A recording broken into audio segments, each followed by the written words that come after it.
Good morning, dear students. How are you? In my last class, we had discussed about the definition of psychology, and we had defined it formally as a science that deals with human behavior, experiences, and mental processes. And we had taken all these three concepts in detail. Today, we are going to start off with psychology as a discipline. Well, psychology as a discipline tries to understand how the mind works and how different mental processes result in different behavior. When we observe people, we give our own interpretation based upon our point of view or ways of understanding the world. This is known as a bias. Psychologists try to eliminate the bias by explaining the behavior and experience in various ways. Either they make their analysis scientific and objective, because in science there is no scope of a bias or a personalized opinion, influencing a result. Others seek to explain behavior from the point of view of those experiencing persons. So psychology, though it is a very old knowledge discipline, but it is a young science, probably because the first psychological laboratory was established at Leipzig in Germany. Now, psychology as a discipline has borrowed its concepts from two parallel streams: physical and biological sciences, social and cultural science. So this slide gives you an idea about both these fields. Let us understand psychology as a science. Science, as you already know, gives a lot of importance to objectivity. That means if there is a common agreement on the definition of a concept and how it can be measured. Psychology was influenced by Descartes and later on by the developments in physics, which is called hypothetico-deductive model. This model says that a scientific advancement can take place only when you have a theory to explain a phenomena. Now, based upon this theory, the scientists, they develop a hypothesis, which is an assumption or a tentative solution to a problem. Let us understand one hypothesis, like the more hours of study you put in, the better is your result. The hypothesis will be then tested and proved true or false based upon the data that you collect. So using this approach, psychologists have been able to develop the theories of learning, memory, attention and perception, and it has made a lot of progress. But psychologists have been also influenced by the evolutionary approach, which is dominant in biological sciences. How is psychology a social science? Psychology as a social science simply focuses upon human beings and how human interactions are being influenced by society and culture. In a nutshell, psychology is a social science because it focuses on individuals and communities in relationship to their socio-cultural and physical environment. Now let us understand the relationship between mind and behavior. There's the question that goes on in our mind again. What is mind?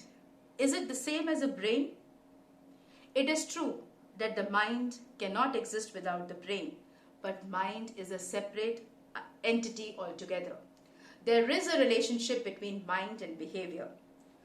With positive visualization techniques and with positive emotions, one can bring about significant changes in the bodily processes.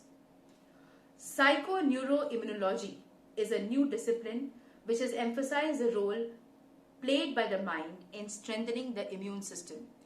These days mental health is a very important issue. Human mind is affected by stress and an unhealthy lifestyle. If a person is overstressed, definitely he will have a weak immune system. He will not be able to battle or face the challenges of life. So that is how psychology understands the relationship between mind and behavior. Coming to the next concept, which is popular notions about psychology.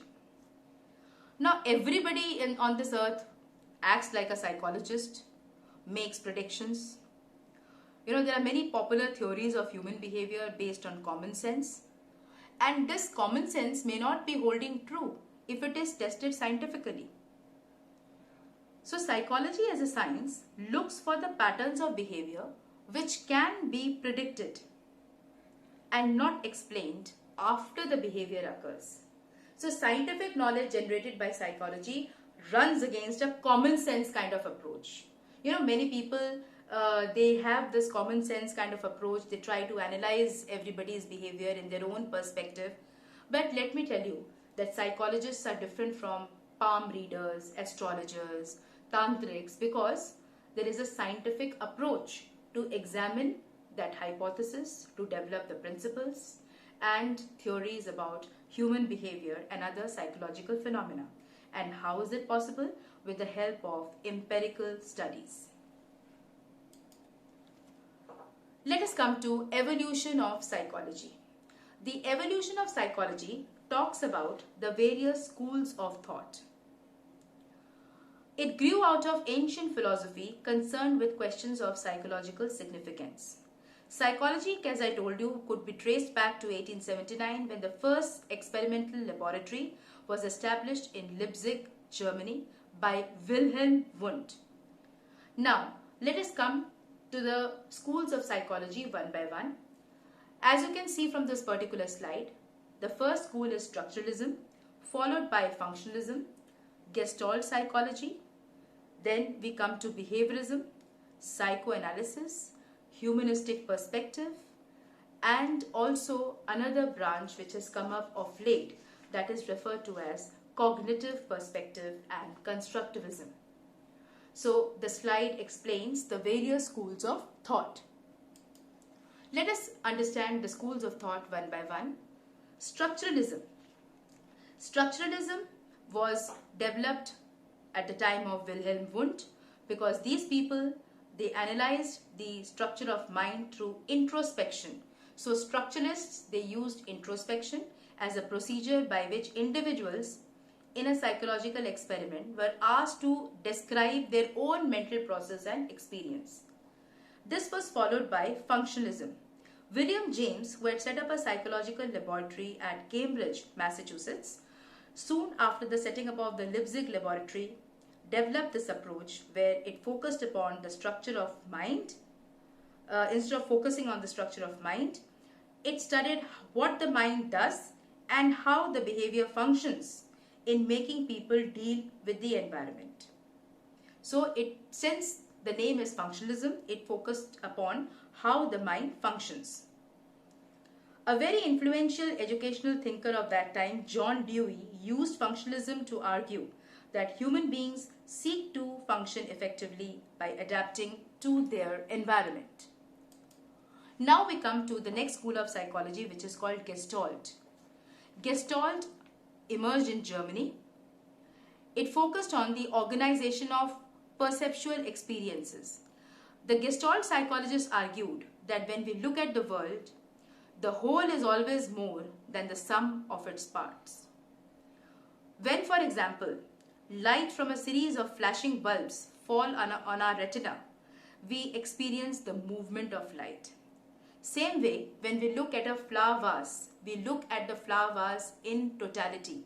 We don't separate the flowers from the vase. So their main focus was that the whole is greater than the sum of its parts. Instead of breaking down the thoughts and behavior to the smallest possible element, they believed in looking at the whole world of experiences. Behaviorism. In 1910, John Watson rejected the ideas of mind and consciousness. He was influenced by Ivan Pavlov, and he said that scientific psychology should focus on something which is observable and verifiable. So here comes behaviorism, which was a dominant school of thought based on the work of thinkers like Watson, Pavlov, Skinner, and they included various theories such as classical conditioning, operant conditioning, about which you will be learning in great detail in the following chapters. Now, behaviorists dominated this field, but one person who was able to shake the entire world with his views or radical view about human nature was Sigmund Freud.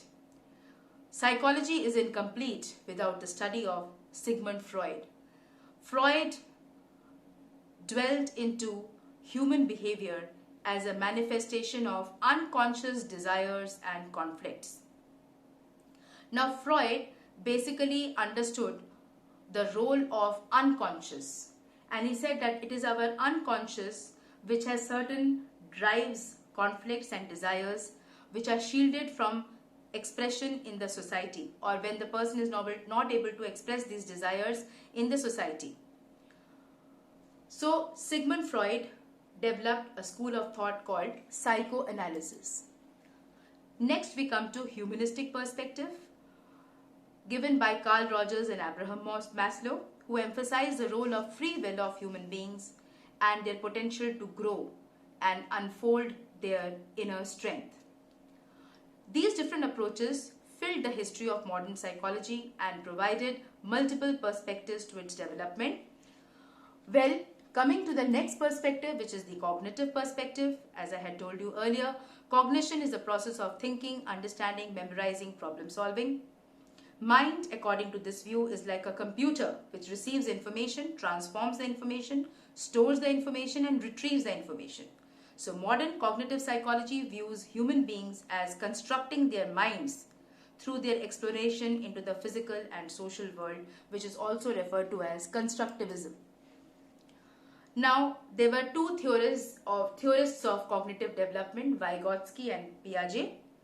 Now, Piaget's view of child development basically focuses upon that the cognitive development is universal across cultures and stems from independent exploration of the world by children who then construct their own minds. You know, children have this ability to construct their own views about the world.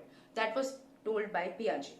Whereas Vygotsky, he took a view that mind is a joint cultural construction and emerges because of the interaction between children and adults.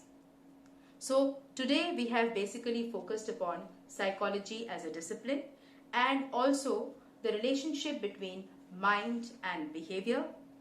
We have also been able to understand that how people have a very common sense approach to psychology which should be replaced with scientific explanations. And we have also understood about evolution of psychology by studying the various schools of thought. With this, today I would like to end my presentation. Tomorrow we will again recapitulate these concepts and begin with new ones. Thank you.